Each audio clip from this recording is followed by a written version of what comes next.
Bisan kung layo-layo ra ang nimutangan sa bagyong Betty, nakamonitor gihapon ang syudad sa Mandawi sa ilang jurisdiksyon kuno galing dunay mga panghitabo nga matala. Ang detalye sa report ni Nico Sereno.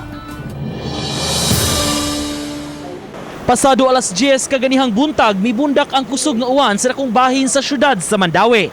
Giubanan pa kini sa daklit nga paghangin apan wa ra hinon kaayo magdugay.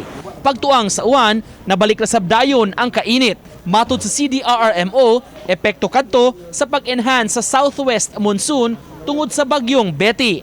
Padayon hinuon ang monitoring sa disaster office sa kahimtang sa panahon ug wa pasab gi-downgrade ang ilang alert status.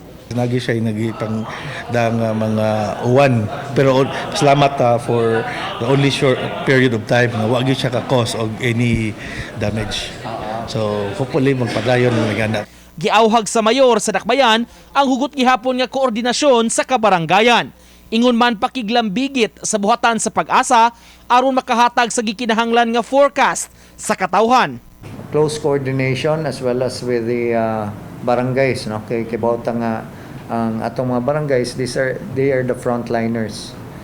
Mo nang usan ni sa atong kuan ang sa Bantay Mandawi. Moral sa blue alert permi kay permi man mi on call mga personnel na permi on alert kay take into consideration gyud namo ang hazard nato diri sa Mandawi nga maski unsa ka init lang imong kalit lag uwan mo diretso dig baha. Uban ni Philip Patricio, Nico Sereno, Balitang Bisdak.